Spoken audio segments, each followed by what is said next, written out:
Hey, this is Warren Redlick with my top 10 takeaways from the Tesla Q4 2020 investor call. Fair warning, there might be some attractive young women in bikinis or other outfits in this video. If that bothers you, go away. Also, fair warning, I may talk fast, this may be jam-packed with information, and hopefully the bikini girls will help you relax. Confession, I am a football and basketball fan, and I do watch the cheerleaders. Are you ready? Let's go! Number 1, 2020 growth and profit. The first takeaway from this call was that 2020 was a great year. Tesla experienced substantial growth during a very, very difficult economic environment. Revenue grew about 30% from 2019 to 2020, and 2020 was a terrible year for everyone else. Not only was there growth in revenue, there was profit.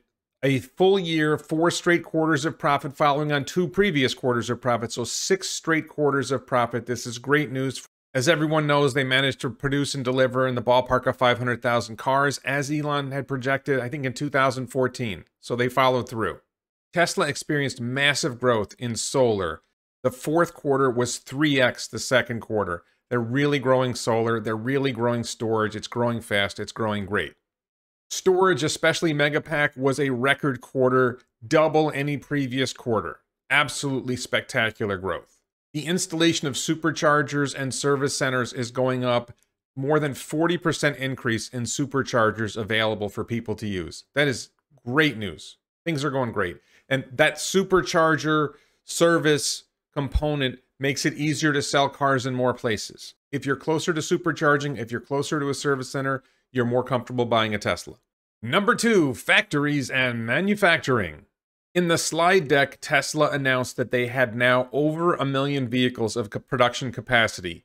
500,000 Models 3 and Y in Fremont, 100,000 Models S and X, and 450,000 in Shanghai. And that's capacity as of the beginning of the year or the end of 2020. That is only growing. Shanghai is still ramping.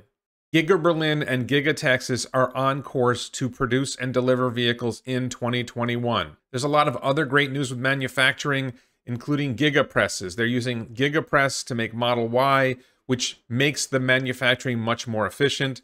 And they are developing a much larger Giga Press to serve for Cybertruck to help Cybertruck manufacturing. Number 3, batteries, batteries, batteries. The 4680 battery cell factory line in Fremont in California is starting to ramp. They have the equipment in place, they are producing cells, and it is growing. It is now the 10th largest battery factory in the world in terms of production, even though it's in a small part of one of Tesla's other buildings. Elon and Drew said that they would have 200 gigawatt hours of capacity in 2022, and they expected to produce 100 gigawatt hours of high nickel cells in 2022. And that is supplemental to batteries that will be provided by Tesla's other suppliers. This means that Tesla is likely to use in the ballpark of 250 gigawatt hours of battery cells, maybe more, in 2022. That is a monster number. It means a heck of a lot of vehicles. It means a heck of a lot of battery packs. They're also on course for the improvements they talked about in Battery Day, achieving perhaps $60 a kilowatt hour for these high nickel cells in 2024, and maybe getting to 400 watt hours per kilogram in 2024.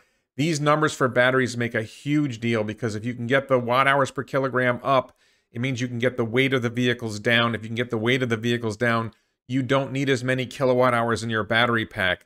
And if you get the cost of per kilowatt hour down, the cost of that now smaller battery pack is even lower. And you're able to deliver high quality vehicles with longer range for less money. And that means more sales, more people can afford to buy Tesla vehicles. We also learned that Tesla is still using the 18650 or 18650 cells in the Model S and Model X, but they have a new battery chemistry. We'll talk more about the Model S in a minute.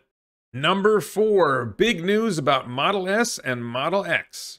There's a lot of excitement about Plaid and Plaid Plus Model S, but the most important Model S is the long-range model because that's only $80,000. So it will sell in much higher volume than a $120,000 or $140,000 vehicle.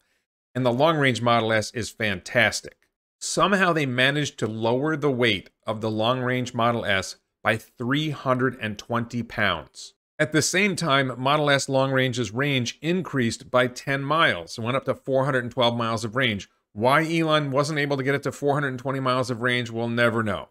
The 0 to 60 time for the long-range Model S is an amazing 3.1 seconds. That is faster than a Porsche 911 Carrera 4S that costs $45,000 more and only has 2 real seats. The Model S long range also has 90 miles more range than that Porsche 911 Carrera 4S. 412 miles of range versus maybe 320 miles of range. It's almost magic, but they managed to get the drag coefficient of the Model S down from 0.24, which is already pretty good, to a 0.208. This is a spectacular, fantastic, very slippery in the air drag coefficient, which will help the vehicle achieve longer range in highway driving. Also, because of the new battery chemistry, they were able to increase supercharging rate to 250 kilowatts, which just means you'll be able to charge the battery faster. There's a whole new interior. Plaid has performance that is absolutely shocking. Sub 2 seconds, 0 to 60 time. Plaid Plus even faster. Quarter mile under 9.3 seconds. And the Plaid Model S, not Plaid Plus, the Plaid Model S is also lighter than the previous Tesla Model S performance. Dropped about 170 pounds. Number 5, full self-driving. Elon said that full self-driving will be better than human this year. 100% better, maybe 200%, or that's 2 or 3 times as good. That's half or 1/3 the number of accidents. And that's going to happen sometime this year. I think he's talking by Q3 of 2021. It is learning fast. It is making great improvements. Elon is seeing a lot of drives where there are 0 human interventions. FSD beta testers, now around 1,000 people, are also seeing a lot of drives with 0 human interventions. As it improves, we're going to see fewer and fewer human interventions, and it's going to get to that, and it's going to spread. The group of FSD beta users is going to expand soon, and eventually everyone will have access to this FSD. I was surprised to hear that the new version of the FSD chip in the car is not coming out yet. Elon said they're making great progress on the chip, but they don't need it yet. The chip they have in the car is already so good. The version 1 chip, as they're calling it, is already so good. They just don't need the new chip.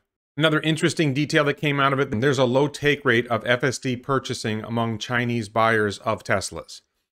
Elon's hoping if they make FSD great, Chinese buyers will buy it. Right now, they're not biting. That's just an interesting little detail. Number 6, Dojo. The Dojo supercomputer is underway and should be ready sometime in 2021. This will be the fastest AI training computer in the world by an order of magnitude. That's 10 times faster than any other similar computer out there. It will make full self-driving 2,000% safer than human drivers. That means accidents go close to 0. There'll be such a huge drop in accidents. It's going to be fantastic. Great for humanity. Great for saving lives. Elon also talked about offering Dojo as a service to others for AI training.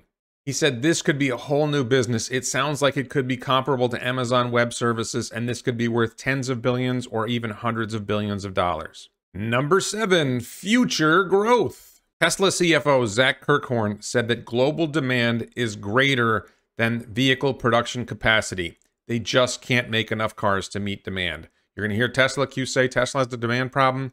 There is no demand problem. The only problem is being able to produce enough vehicles and enough products. Consistent across Tesla leadership is the sense that we will see greater than 50% growth for years to come. Substantially greater than 50% growth in the next couple of years. 50% growth for many years to come would already be astonishing growth, and they're talking about better than 50% growth.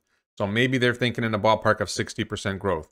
That is what is going to be needed to get to the 3 terawatt hours in 2030 that they were talking about. So it's completely believable that that's their goal. And they sound very positive that things are going well.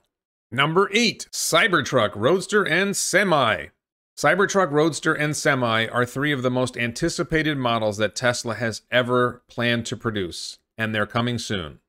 Cybertruck and Roadster, both of those vehicles are through final design phases and they are approaching manufacturing. It is possible that some models of Cybertruck will be delivered by the end of 2021 if they get lucky, as Elon put it. But more likely, Cybertruck will hit full volume production in 2022 and Roadster will as well. Semi will be delivered in 2021. They've been waiting for the 4680 high nickel cells, and they're starting to produce them, so they're ready to make Tesla Semi. One interesting detail about Tesla Semi, Elon said it would have 5 times the batteries of a normal Tesla vehicle. This is much less than people thought. A lot of people, including myself, thought that Tesla Semi would have a 1 megawatt hour pack, 1,000 kilowatt hours. It sounds like it's going to have a 500 kilowatt hour pack or smaller, which is amazing that they'll be able to get 500 miles of range on a vehicle carrying 80,000 total, on a vehicle carrying a total of 80,000 pounds to travel 500 miles range. It's just amazing. Number 9, valuing Tesla's market cap and its stock price. Elon did some napkin math during the investor call.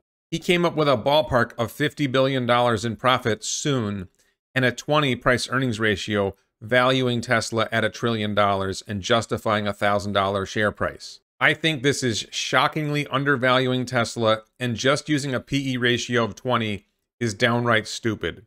Apple's PE ratio is over 40 and Amazon's PE ratio is over 90.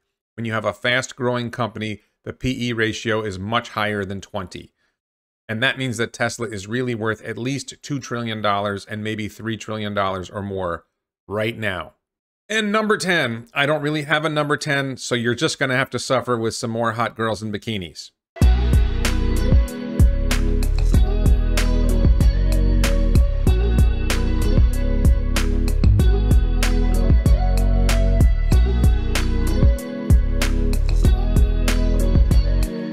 Please check out the t-shirts. The Machine That Builds the Machine is the most popular t-shirt in my merch store. Please check it out. Link in the description below.